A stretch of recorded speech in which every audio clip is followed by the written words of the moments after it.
J'avais juste envie de fermer les yeux, que ça s'arrête et enfin d'être en paix.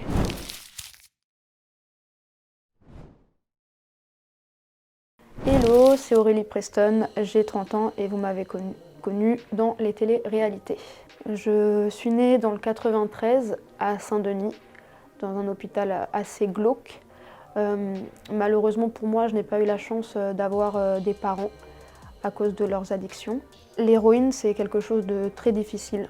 Quand on plonge dedans, en général, on n'en sort pas. C'est quelque chose qui aspire, qui prend toute l'énergie possible d'un être, sa vie, son confort de vie, son argent, au point de complètement délaisser sa famille.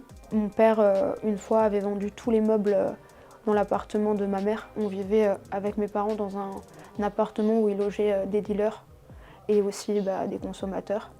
Ma mère a commencé l'héroïne pendant qu'elle était enceinte de moi, donc j'ai eu pas mal de soucis de santé à la suite de ça. J'ai dû prendre des hormones de croissance quand j'étais jeune. J'ai une bradycardie et j'ai eu un râle au poumon, j'ai failli mourir. Donc ma grand-mère a tout fait pour me récupérer au tribunal de Bobigny. Et là, j'ai enfin pu savoir ce que c'était en fait d'avoir un parent. J'ai découvert ce que c'était la musique. J'ai connu Edith Piaf, Elvis Presley, la danse, le chant. Et grâce à ça, je me suis enfermée dans ma petite bulle en fait. Ça m'a permis en fait de pallier à énormément de choses et à énormément de traumatismes, comme le fait de ne jamais avoir dit papa. Déjà, j'avais vécu un peu le harcèlement en primaire parce que j'étais un peu la fille de personne. Le fait aussi que j'étais trop avenante. J'étais tout le temps en train d'être dans l'empathie avec les autres, de vouloir tout faire pour les autres, de vouloir être aimée, de vouloir avoir l'amour que j'ai pas eu en fait chez moi. Quand j'arrive au collège, en fait, ça s'amplifie vraiment parce que je suis hyper proche d'une fille. Et cette fille-là, en fait, fait des castings avec sa mère pour devenir chanteuse, modèle, etc. Et je l'accompagnais tout le temps, en fait, sur les castings. Jusqu'au jour où il y a un casteur qui dit « Moi, je suis intéressée par la fille qui est dans la salle d'attente. » Donc moi. Et là, ça l'avait mis en folie, sa mère, au point qu'après, j'ai vraiment vécu en fait le harcèlement parce qu'elles avaient retourné tout un groupe de filles contre moi. Ça a été vraiment horrible. Donc je décide en fait fin de seconde, après quand j'ai été au lycée, d'arrêter l'école. Je voulais pas mentir à ma grand-mère et donc j'explique à ma grand-mère que de toute façon je veux être chanteuse ou actrice, enfin je veux vivre en fait de l'art, de ma passion. Ça s'est très mal passé parce que malheureusement ma grand-mère était contre. Pour elle c'était pas un vrai métier et au jour d'aujourd'hui c'est difficile de gagner sa vie. J'ai eu l'opportunité de faire un stage à l'Académie internationale de danse de Paris. Au bout d'une semaine, en fait, j'ai eu la possibilité d'intégrer l'école. Donc j'ai supplié ma grand-mère, je lui ai dit « Mamie, je t'en supplie, s'il te plaît, je veux faire ça, c'est mon rêve ». Sauf que à l'époque, vraiment, on n'avait pas de moyens financiers.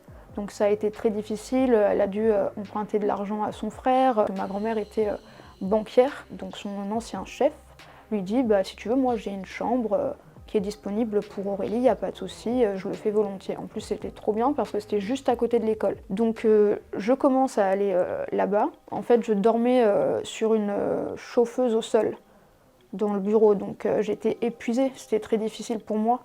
Et puis la nuit, il commençait à venir me voir dormir, donc je commençais à avoir peur et je le disais à ma grand-mère. Donc elle est venue me récupérer et là, le mec a pété un plomb et il a sorti une arme pour que je reste avec lui. Là, ça a été encore une fois trouver un appartement, continuer les cours en même temps. En plus, j'étais arrivée en cours d'année, donc c'était très difficile l'école de danse parce que je voulais vraiment rattraper le niveau des autres.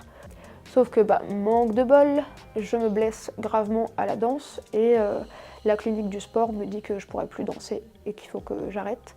À ce moment-là, je vivais en fait dans un studio de 9 mètres carrés et c'était très difficile parce que j'avais 1 euro pour 3 jours pour manger. Ma grand-mère me dit on peut pas payer le studio, la nourriture, tout ça, donc hop, encore une fois, on repart à zéro. Et là j'arrive dans le sud, et là je me dis qu'est-ce que je vais pouvoir faire? J'ai commencé à travailler dans le milieu de la nuit. Et là j'ai clairement explosé en fait, j'étais la danseuse la plus connue de France, j'allais danser à Londres, à Jakarta, à Miami, enfin c'était dingue. Et là en fait on me propose pour la énième fois la télé-réalité, parce qu'on me proposait depuis que j'avais 16 ans en fait. Je suis partie pour aller rencontrer justement les casteurs Et en gros, ils me disent, bon, on te prend direct, voilà, tu pars dans une semaine. Non, c'était même pas une semaine, c'était 3 jours. Et donc, j'arrive en Thaïlande. J'ai toujours refusé en fait la télé parce que déjà ma grand-mère était totalement contre. Deuxièmement, c'était pas du tout un plan de carrière pour moi. À la suite de ça, donc j'arrive en Thaïlande. Je connaissais déjà Julien, je connaissais déjà Kim puisqu'on avait travaillé ensemble dans le milieu de la nuit. Je connaissais Jessica. Elle avait un copain qui était sur Montpellier, donc je l'avais déjà croisé, etc. Et je les connaissais à peu près tous en fait. Sauf que pour eux, on était les nouveaux et en gros, on n'avait pas notre place là, on devait leur laisser la place. On m'avait demandé d'arrêter de chanter en fait, de renoncer à mon projet pro pour que une candidate puisse chanter. On me disait non mais il faut pas que tu fasses comme ça, il faut que tu sois drôle, il faut que tu sois un peu comme Nabila et là tu vas exploser. Sauf que moi je suis intègre avec mes valeurs et avec ce que je suis. Moi j'étais tellement à fond parce que je voulais tellement réussir dans la musique. Ils me promettaient justement derrière un single, plein de choses, etc. Donc je me suis mis à fond. Quand je termine ce tournage, en fait, je me rends pas compte de l'impact que ça a puisque je regarde pas la télé-réalité et je regarde même pas la télé tout court. Et donc je rentre en France, je me rends compte en fait que là ça devient, dès que je vais au centre commercial, c'est des émeutes. En plus de ça, j'avais fait un buzz sans le vouloir par rapport à mes lèvres. Une candidate m'avait appelée Boostiflore, donc ça avait tourné de partout. Et après, je suis démarchée par la concurrence, donc les Anges.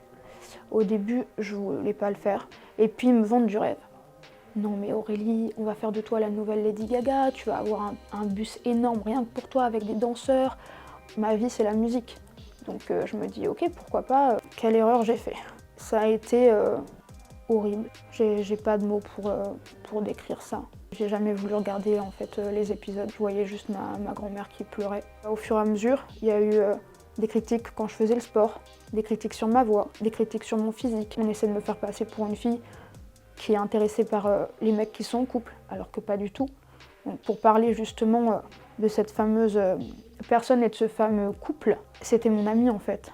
Je le connaissais d'avant et il connaissait même mon ex. J'avais tout fait pour qu'il rentre dans le tournage. Donc quand en fait il m'a bizuté et vraiment fait la misère pour que je quitte le tournage, j'étais juste écœurée. C'était de la trahison. On me dit tu seras comme dans les Marseillais la victime, on va tout faire pour que tu partes. Sauf que en fait, si je partais, je renonçais au projet professionnel.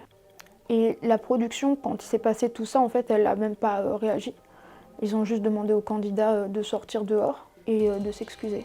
Il m'a même pas regardé dans les yeux, il a dit ouais, vas-y c'est bon là, je m'excuse. Après ça, j'ai attaqué la production parce qu'en plus de ça, malheureusement, j'ai même pas touché mes droits sur les 2 morceaux que j'ai fait pour eux, donc le générique plus le morceau que j'avais enregistré pendant le tournage. Ça a duré 5 ans. J'ai gagné les 2 procès, ça a été très long, j'ai reçu des menaces. J'ai pas pu chanter pendant 1 an, j'ai dû faire des cours en fait de confiance en soi, scénique, etc. parce que je n'avais plus du tout confiance en moi. Et puis moi, quand je suis rentrée, ma famille, ma mère, t'es qu'une de télé-réalité. Voilà, quand elle est alcoolisée, elle est horrible avec moi, horrible. Et en fait, j'en voyais jamais la fin. Et puis en plus de ça, pendant toutes ces années, ces images horribles. Ma sœur, elle est handicapée à 50% et c'est une personne qu'il faut tout le temps accompagner, qu'il faut aider financièrement. Ma mère aussi. Mon frère, je lui parle pas, il s'enferme en fait chez ma mère et pareil, il boit. Et moi en fait, je suis là et j'essaie d'aider tout le monde et financièrement et d'être un soutien pour tout le monde parce que quand ma mère m'appelle et qu'elle me dit si ce soir je meurs, c'est de ta faute, je vais me suicider. Des fois on m'appelle, oui, elle est dans un parc public au sol. Donc je dois aller la chercher dans un parc public au sol, la ramener chez nous, elle nous frappe, ma grand-mère, moi. En fait, j'essaie de faire mon maximum pour tout le monde, sauf qu'il n'y a personne qui pense à moi. Entre tout ce que j'ai pu subir dans ma vie, et notamment cette année, j'avais plus envie en fait, tout était préparé. Mes dernières volontés, les codes bancaires, tout ce qu'il fallait pour justement en plus continuer de gagner de l'argent à travers moi pour ma mamie. J'avais juste envie de fermer les yeux, que ça s'arrête et enfin d'être en paix. Aujourd'hui, je suis là pour mamie et pour justement faire passer un beau message. Essayer justement d'aider les gens qui souffrent de harcèlement parce que malgré tout, la télé, par mimétisme, par justement transposition, en fait, les jeunes se reconnaissent dedans et donc refont pareil à l'école. Et donc après, ça évolue au lycée, au travail, etc., etc. Et justement, quand je vois ce que j'ai pu vivre en télé, aujourd'hui j'ai envie de me battre. Aujourd'hui, je dirais qu'en fait, avoir fait ce livre, Brisé, ça a été une thérapie. Voilà, quand je suis sortie de l'hôpital, j'ai eu plusieurs propositions et j'ai vachement accroché avec une personne qui s'appelle Lou. Ça m'a beaucoup aidé à pallier à pas mal de souffrances, mais on ne se soigne pas comme ça. Là, cette nuit, ça a été une nuit très difficile. J'essaie de remonter la pente et justement, en fait, plus je reçois d'amour de la part des gens et plus je suis heureuse. Pour l'instant, les projets, c'est le livre, refaire de la musique parce qu'en fait, j'avais enregistré énormément de musique pendant le confinement. J'aimerais bien justement pouvoir peut-être me rendre dans des écoles, dans des lycées, et aussi dans des EHPAD, parce qu'on ne pense pas aux personnes âgées, mais elles subissent aussi le harcèlement en fait. Il y a tout type de harcèlement. Il y a des gens qui m'écrivent qui ont envie de se suicider. J'essaie justement de leur répondre sur Instagram et de leur donner foi en fait, et de leur dire regardez, moi je suis encore là et je m'accroche aussi tous les jours. Donc accrochez-vous avec moi.